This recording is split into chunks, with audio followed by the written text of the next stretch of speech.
Week 6, day 2 of journaling my training to my last weightlifting event as a 45 to 49-year-old, which happens this Thursday. I supposed to hit my openers today. Just one at my opener. I don't even know what my openers are. For those of you who don't know, an opener is like what weight do you plan on hitting first on the platform. So it should be something you're fairly competent hitting. But also, you know, it's funny. You don't really understand a sport until you participated in yourself and the nuances and all this stuff. So you have to pick a number that you know that you can hit, but also that's high enough that gives you enough range, because you only get 3 shots at each lift. So, you know, if you want to push the weight a little bit and push yourself, you can't make a huge jump. There's no, so it's like a little bit of a science and an art, as most things are. So I am generally super duper conservative, and my coach was like, hey, I think you should try these weights. And I was actually very grateful that he gave me some guidance. I was not able to hit the weights that he suggested, which is actually quite normal this close to the event. So I'm not really letting it get to me. I'm more concerned about my headspace, because I truly know, oh, it's hard for me to say that. I truly believe that my body, sorry, notification, is ready to do this. And I'm actually listening to an audiobook called The Inner Game of Tennis, and it is fascinating. It's a coach talking about basically the inner mind of the athlete. And I never thought I would be here at 49 years old learning how to be an athlete.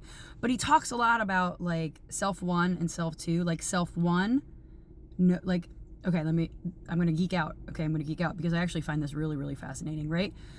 So you execute something, whatever it is, a baseball swing, a golf swing, a lift, you know, whatever your sport is or whatever it is that you're doing, right? And if you think about this from the perspective of just using your muscles in your body all the time, like you reach for a glass, you don't think about reaching for the glass, you don't critique reaching for the glass, you just reach for the glass, and your arm kind of instinctually knows how far to go and pick it up, and you know, and you engage the correct muscles, right? And so I'm about 4 chapters into this book, and he talks about this, and it's like that's self 1. Self 1 is just this automatic human body that does what it needs to do to accomplish what it wants to accomplish. And I'm like, yeah, no, that makes sense, right? I don't think about, I mean, even just think about driving and all the muscles that you're not thinking about it, you're just doing it, right? So that's self 1. Self 2 is like the ego, like the criticizer, like the judger, right? So it's kind of like, I'm not sure I can do this. Should I do this? I don't know. I might hurt myself. Blah, blah, blah. Or that was good, or that was bad. And so the book is kind of teaching you how to basically shut self 2 off and let self 1 do what it knows how to do. And I love this like metaphor, because, you know, I've been snatching for a while, I've been training, I'm progressing, I know the movement, and I just have to let my body do it without self 2 thinking, oh my God, this is heavy. Oh my God, what if I miss it? Oh my God, it's this, I really want to hit a new PR. Oh my God, that was bad. Oh my God, that was good. Whatever it is, I gotta silence that inner voice. And that's where I am right now. So I'm happy.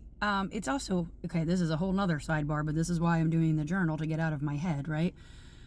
I lift mostly alone, and it's really lonely. Like, sometimes, like the days I don't lift alone, oh my God, it's so much fun. Like I have friends there, we're cheering each other on. We're like, no, you can hit it. Oh, that looked great. Or taking pictures for each other, like whatever. And there's like this sense of community, and there's this, I don't know, like shared goal. Like wow, I'm getting emotional. Like where, you know, we're doing this together, right? Why am I so emotional? Hormones? I don't know. But I'm always like this. When you lift alone or do, you know, it's, especially for me, I'm very social. Like that's why I'm doing this. Even if like I'm an extrovert through and through. Like I have accepted this about myself. So when I'm in a room alone, it's hard. But today, not only was I wasn't in a room alone, and I actually find this worse, right? I was in the room with someone who just kind of ignores you, which is the literal worst situation, me personally, I can be in.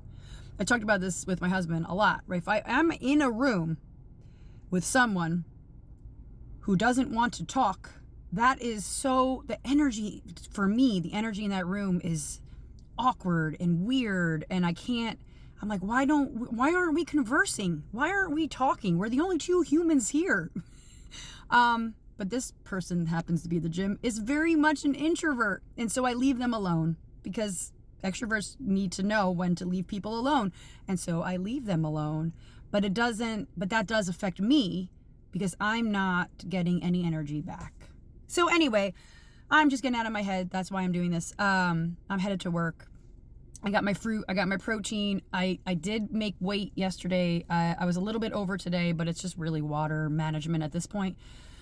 So we'll see. We'll see. A couple more days left. We'll see how this goes. Thanks for watching, guys. Bye.